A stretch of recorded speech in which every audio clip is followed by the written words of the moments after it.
En nuestra clase de escatología necesitamos hablar de varias cosas que son fundamentales y que presentan una especie de marco teórico dentro del cual podemos entender mejor algunas de las áreas de esta doctrina, la doctrina de las últimas cosas.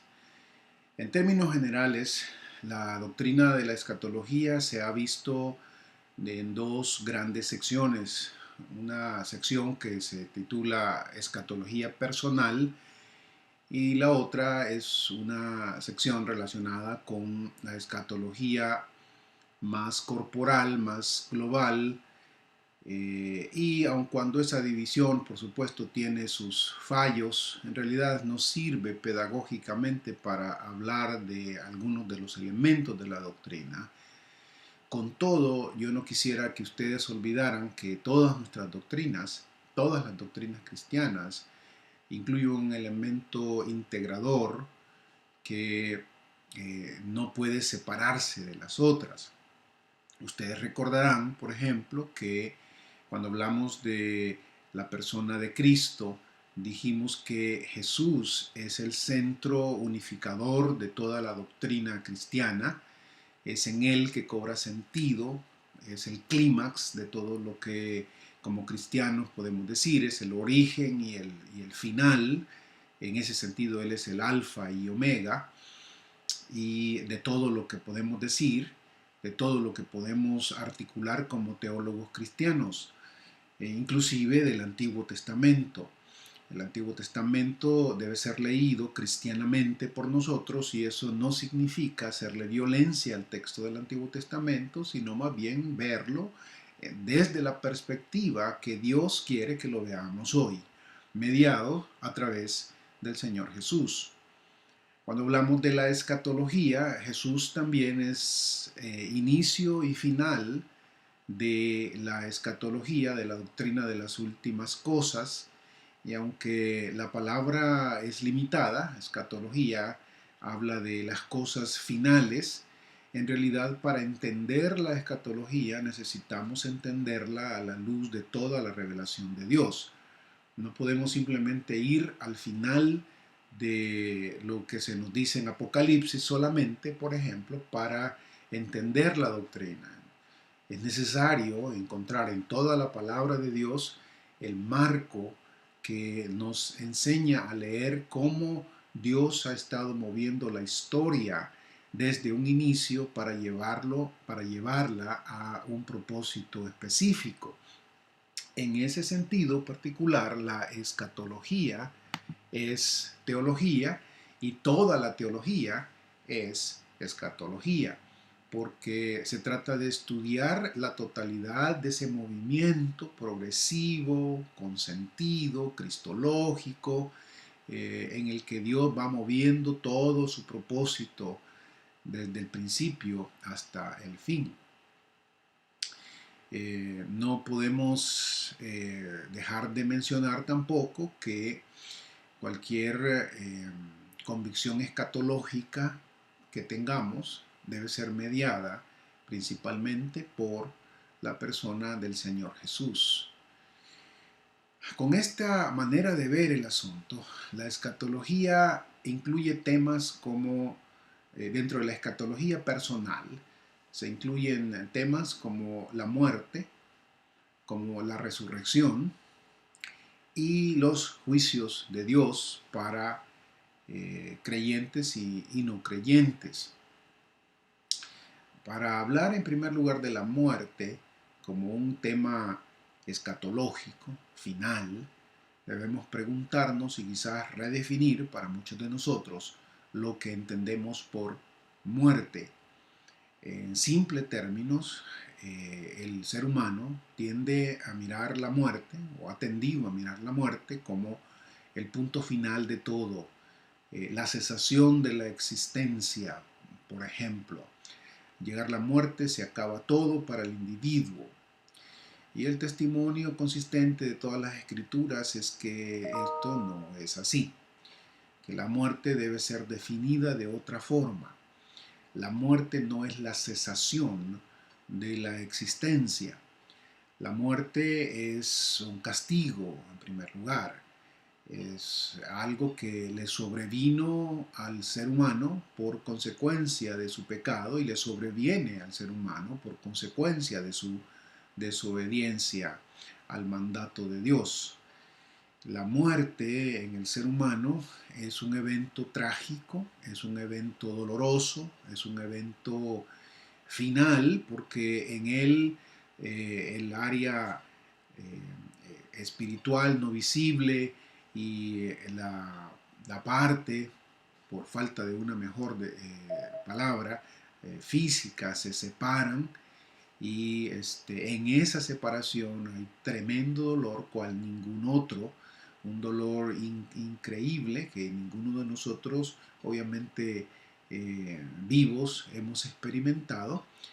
eh, y a esto la Biblia le llama muerte, esta separación en primer lugar, en el contexto bíblico, separación entre Dios y el ser humano, separación del área no visible en el ser humano del área visible del ser humano, este desgarramiento en donde lo que es creado para estar unido no resulta seccionado en este sentido. ¿Cómo se realiza eso? La escritura no nos da mayores detalles. Lo que sucede y que es doloroso y que es un castigo por causa del pecado, sí. Que después de la muerte hay existencia, la escritura una y otra vez repite que sí. Tanto para el no creyente como para el creyente hay existencia consciente, hay algo, ese lado no visible del ser humano permanece. ¿En dónde permanece? Es algo que tampoco la escritura nos da demasiado detalle, aparte de algunas indicaciones. En el Nuevo Testamento, el creyente en Cristo, su conciencia, su estado consciente de ser un individuo, entra en la presencia del Señor y está en presencia del Señor. El apóstol Pablo, el apóstol Pedro insisten en eso, en que cerrar los ojos aquí es abrirlos a la presencia del Señor. En la muerte también del no creyente, sin embargo, también hay persistencia de la existencia, y eso se habla de varias maneras. En el Antiguo Testamento se habla del seno de Abraham, se habla de una especie de lugar de los muertos, el lugar donde están los muertos, y muchas veces se describe con símbolos, si ustedes quieren, a los muertos mismos, hablando, haciendo cosas, como las famosos pasajes aquellos del rey de Tiro en el Antiguo Testamento, en donde después de ser un ser soberbio y altivo, muere, es enterrado, y en el pasaje se nos cuenta cómo los seres humanos ya muertos también lo reciben asombradamente de que también este soberbio era uno de ellos. Siempre persiste entonces en el Antiguo Testamento, aunque no muy claramente, la idea de que hay algo que persiste. Inclusive en el libro de Eclesiastés, que es un libro bastante pesimista, lo han juzgado algunos para la existencia del ser humano, todavía la pregunta persiste si el alma del ser humano, esa parte no visible del ser humano, sube hacia la presencia de Dios o baja, cualquiera que sea el caso. El punto es que sí hay un indicio de que después de la muerte hay un elemento que persiste, que pervive de la existencia humana. Esa separación, sin embargo, es lo esencial de entender aquí. El ser humano no fue creado como un ser espiritual únicamente o como un ser material únicamente, sino como una combinación de ambos. Y el estado ideal del ser humano va a ser precisamente esa. El hecho mismo de que no aun cuando estemos, en el caso de los creyentes, aun cuando estemos en la presencia de Dios, el futuro tal como nos los pinta el Nuevo Testamento, pasajes claves como Primera de Corintios 15 y Romanos 8, además de tantos otros que nos hablan de la resurrección de los creyentes. El hecho mismo de que se nos insista tanto en la resurrección de los creyentes es evidencia de que Dios no está totalmente acabado o satisfecho, y por lo mismo los mismos seres humanos, inclusive aun cuando están en la presencia de Dios de manera espiritual, no ha llegado el momento completo en el que se pueda decir que se ha llegado su escatón, su lugar final. El lugar final para los creyentes es el lugar en donde su cuerpo y su alma, su espíritu, el área material, el área visible, el área invisible del ser humano, van a estar una vez más congregados, unidos, regresados a la armonía y experimentando lo que Dios quiso que experimentaran desde un inicio. La muerte entonces, debido a lo que el Señor Jesús nos enseña, dice el apóstol Pablo, el Señor Jesús sacó a luz la vida, como queriendo decir que nos hizo entender en realidad cuál es nuestro final y nos ha provisto las armas, los instrumentos para que entendamos que el creyente en Jesús no termina en la muerte. Eh, Esto es importante, incluso también esta concepción de muerte, mis hermanos, es importante cuando entendemos la cruz del Señor Jesús. Cuando hablamos de que el que murió en la cruz no es otro sino Dios el Hijo de Dios y Dios el Hijo. Ustedes recordarán en algunas de nuestras pláticas en Cristología que insistíamos que cuando hablamos de la cruz de Cristo no debemos decir que simplemente el hombre Jesús murió, porque eso es más una especie de gnosticismo. No, el que muere, el que sufre, el que pasa por este trago amargo, amarguísimo, la copa de la que habla el Señor Jesús, de esa muerte violenta, tristísima, agobiante, no es otro sino Dios el Hijo. Y eso significa que Él mismo ha sentido, pongámoslo así, y quizás bien adrede y bien justamente, Él ha sentido en carne propia lo que significa morir, experimentar esa separación del elemento visible de su carne y de lo invisible de también su humanidad. Y esto ha ocurrido en el mismo centro de la identidad de Dios el Hijo. Este sufrimiento vicario es lo que nos hace salvos de la muerte, el que nos hace mirar la muerte con una expectativa ya no tan atemorizante. El escritor de Hebreos nos recuerda que Jesús apareció para precisamente quitarnos el temor a la muerte, que nos mantenía esclavos a la muerte. La muerte entonces, en juicio del apóstol Pablo, en la revelación de Dios al apóstol Pablo, es un enemigo porque nos hace daño, nos separa, nos secciona, nos mutila, y en ese contexto debemos verla, a tal punto que cuando leemos en el libro de Apocalipsis aquellos santos que ya han muerto y que están de alguna forma más cerca y orando a la presencia de Dios, abajo del altar los pinta Apocalipsis en esta visión que Juan tiene, le oran al Señor, le piden al Señor de que acabe la obra que tienen que acabarse, porque ellos, aun cuando están cerca de Dios, obviamente todavía no están completos, no están totalmente realizados de acuerdo al ideal que Dios ha planeado para el ser humano en Cristo. La resurrección entonces no es un adendo, no es algo pequeño en ese sentido, es una manera de mirar cómo Dios considera tu cuerpo. Una vez más, yo lo he dicho muchas veces, hermanos, una de las cosas, uno de los enemigos más terribles de la iglesia cristiana es el gnosticismo.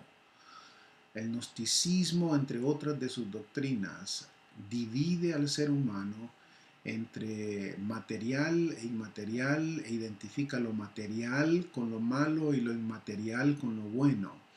Lo material, por ser físico, es algo que no puede estar en contacto con Dios y es algo que se debe maltratar en algunos casos o dejar en el abandono de la sensualidad porque al fin de cuentas se acaba, según algunas otras escuelas gnósticas. Esto produce un tremendo daño, esta separación produce un tremendo daño a la concepción del ser humano que tenemos. El ser humano es una totalidad.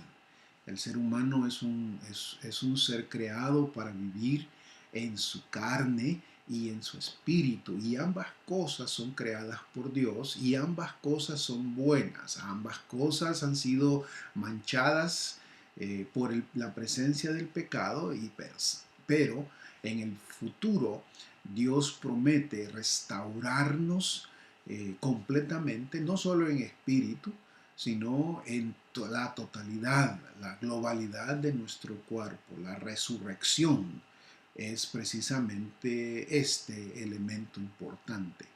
De ahí se pueden sacar un sinnúmero de implicaciones. La manera en que tratas tu cuerpo es importante. A Dios le importa tu cuerpo. Eres administrador de tu cuerpo. No queremos ser como algunos teólogos cristianos del pasado, influidos por la teología platónica y a muchos de sus elementos gnósticos, el neoplatonismo, que miraban el cuerpo solo como la bestia en donde está el verdadero, el alma, el espíritu, es el verdadero tú, yo, que importa.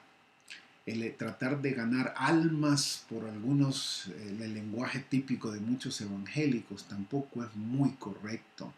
Tratamos de presentar el Evangelio a la persona completa, al individuo completo, mostrar el amor de Dios al individuo total.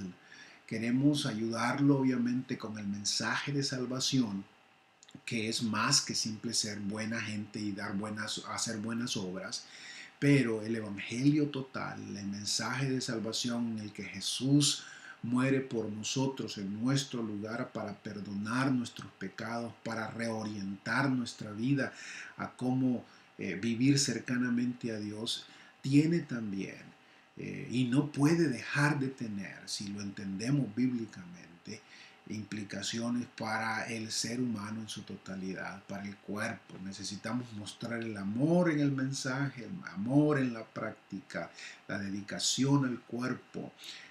También es importante. El cuerpo es el templo de Dios en la teología del apóstol Pablo. Es el lugar en donde habita el Espíritu Santo. Dios ama tu cuerpo. Dios quiere tu cuerpo en el sentido importante del que estamos hablando. Y por eso la resurrección al final de los tiempos habla que Dios no es el Dios gnóstico del neoplatonismo.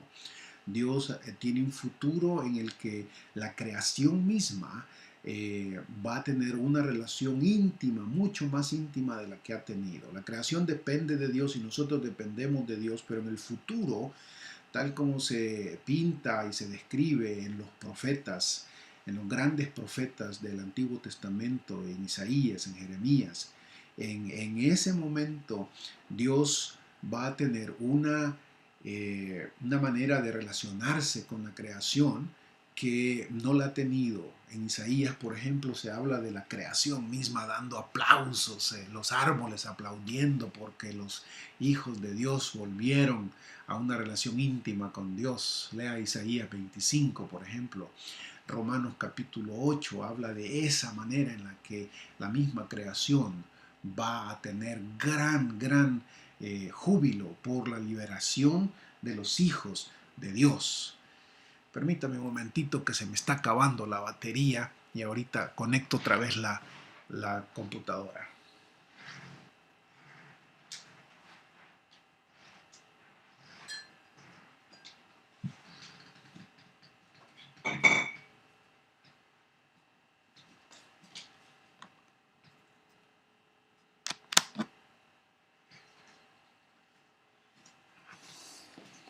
Ahí estamos. Entonces decía que la resurrección es es algo fundamental para que entendamos de cómo la muerte no es el estado final. Y no es el estado final porque al morir no simplemente el cuerpo se abandona y ya para más nunca recordarlo, sino que Dios ha prometido recuperar nuestro cuerpo, reintegrar nuestro cuerpo a nuestra identidad. Eh, Esto entonces es importante recordarlo. En la escatología cristiana el cuerpo humano es importante, central, no es dispensable. Es decir, es afectado por el pecado tal como el alma y el espíritu lo son, pero es redimible y Dios lo ha redimido en la persona de Cristo para aquellos que han confiado en Jesús y que han decidido seguirle, ser sus discípulos en este caso. La resurrección entonces es un evento realizable, posible por supuesto para Dios, para aquellos que entendemos que la palabra de Dios es omnipotente y que el universo mismo funciona por la palabra de Dios. La resurrección no es una utopía, no es algo fuera de lo que se puede esperar en Dios. ¿No? La resurrección es un milagro que ya tenemos un ejemplo de este momento, de esta experiencia en la persona del Señor Jesús.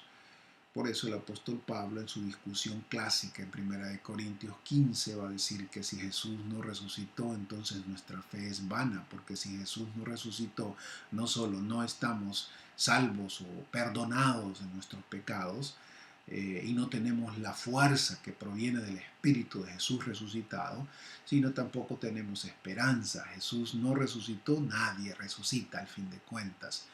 Pero habiendo resucitado Jesús, habiendo pasado por los dolores de la muerte, sueltos los dolores, dice el apóstol Pedro en Hechos, Dios lo liberó, aquel Dios el Padre, Dios el Hijo y Dios el Espíritu Santo están íntimamente relacionados con la resurrección de Jesús. Se convierte Jesús en la fuente de poder para el creyente en varios sentidos, obviamente. Es Él el que nos da el Espíritu, es Él el que nos da los dones, es Él el que nos da la motivación, es nuestro capitán, va adelante, concretamente en esto, en el que ya Él ha experimentado la resurrección de su cuerpo. Hay uno de nosotros, como no me canso de decirle a mis hermanos en mis clases en presenciales, hay uno de nosotros, un ser humano que ya está en la presencia del Señor, completo, total, y ese es nuestro Señor Jesús. Esta resurrección de Jesús es la que forma parte de la meta, el ideal, la motivación, hacia allá caminamos. ¿Cómo sabemos que va a haber algo así? Lo sabemos porque Jesús resucitó de entre los muertos. Porque es importante entonces que estemos convencidos de que la resurrección no es un mito al estilo de lo que creían muchos teólogos, inclusive del siglo XX, o lo que han creído algunos teólogos liberales y neo-ortodoxos, como Rudolf Bultmann, por ejemplo, y otros de su escuela, en los que creían que Jesús, el Jesús resucitado, es solamente una especie de apropiación gnóstica otra vez o mitológica de otras religiones y que tal cosa no podemos creerla hoy porque ya hemos madurado supuestamente como cultura y un montón de otras sandeces filosófica y teológicamente hablando. La resurrección de Jesucristo es uno de los eventos históricos, si no el evento histórico más importante para el ser humano. Y si la resurrección de Jesús se llegara a comprobar, por ejemplo, como falsa, todo el cristianismo se vendría abajo. No puede existir cristianismo sin Cristo, lo han dicho tantos, pero eso significa sin Cristo resucitado. Y es importante entonces estudiar cómo defender apologéticamente la resurrección del Señor Jesús, aunque debemos también ser sinceros que debido al hecho de que la resurrección de Jesús, la esencia, la naturaleza de esa resurrección es única, debemos aprender a argumentar un poco mejor que lo que algunos han hecho en el pasado para argumentar la historicidad de la resurrección del Señor Jesucristo. Jesús resucitó de entre los muertos y esa es mi esperanza de resurrección, mi esperanza de que mi existencia no termina en la tumba, terminará, si debo ocupar esa palabra, terminará en la resurrección cuando vuelva a la vida a semejanza del cuerpo de Cristo, un cuerpo glorificado, un cuerpo identificable como el mío, es decir, la identidad personal no se ha perdido y algunos se preguntan en el pasado, decían, ¿cómo es posible? ¿Cómo empiezan a darnos ciertos tipos de argumentos en contra de la posibilidad de la resurrección? Por ejemplo, ¿qué de aquellos que se los comieron animales? ¿Qué de aquellos que se disolvieron en el mar porque se ahogaron y nadie los encontró? ¿Qué de aquellos que los incineraron, por ejemplo? Hermanos, este tipo de argumentación es sinceramente bastante antropocéntrica y bastante limitada. El mismo Dios que creó el cielo y la tierra con sus miles y billones de estrellas y que tiene un poder increíble, puede reunir del polvo, del humus, el cuerpo que ha sido deshecho, y obviamente también eso son respuestas un tanto ingenuas en cuanto a lo que le sucede al cuerpo enterrado. Los judíos, por ejemplo, acostumbraban a enterrar a sus amados cuando morían, por supuesto, en algunas tumbas y luego sacarlo después de un tiempo, sacar sus huesos y ponerlos en un recipiente, a veces grande, un lugar donde se colocaban los huesos y no diríamos cenizas, pero el polvo, desecho propiamente, todo lo que sucede con nosotros al ser enterrados. Nuestro cuerpo se disuelve, nuestro cuerpo se vuelve polvo, nuestro cuerpo no está ni siquiera como las momias de Guanajuato, ¿no? Hace algún tiempo visité Guanajuato y me sorprendí de cuán bien preservadas están estas momias, que son personas normales del lugar que por la calidad, por el tipo de tierra que hay, han permanecido bastante uh, bien a través del tiempo. Bueno, la palabra bien es un poquito problemática aquí, ¿no? Porque obviamente mirar los rostros de calaveras medio vestidas y identificar hombres y mujeres y hasta niños. Pero el punto otra vez para volver a nuestra discusión y nuestra charla sobre la resurrección es que nuestra resurrección es factible en virtud de que tenemos a un Dios todopoderoso y en virtud de que tenemos el ejemplo, la motivación, la fuerza en la resurrección del Señor Jesucristo.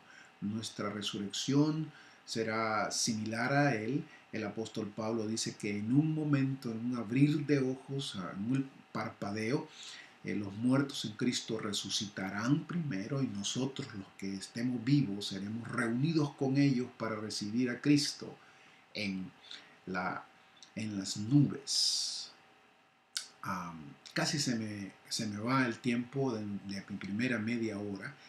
Déjenme mencionarle apenas un poquito más y luego en nuestro siguiente video voy a hablar de otras cosas relacionadas con la escatología cristiana. Algunas cosas más de la escatología corporal o global, digámoslo así. Bueno, la muerte, la resurrección de los creyentes es asegurada, pero lo mismo puede decirse del no creyente. Tanto el libro de Daniel en el Antiguo Testamento como algunos pasajes interesantes en el libro de Job, donde habla de de la experiencia de la resurrección. Y ya no se diga en el Nuevo Testamento, el no creyente también resucitará para poder en completa y en totalidad estar en presencia del Dios que va a pasar juicio como consecuencia de los actos y de las malas prácticas de todos los seres humanos. Existen ciertos juicios al final de los tiempos de los que vamos a hablar, si Dios lo permite, en nuestro próximo video.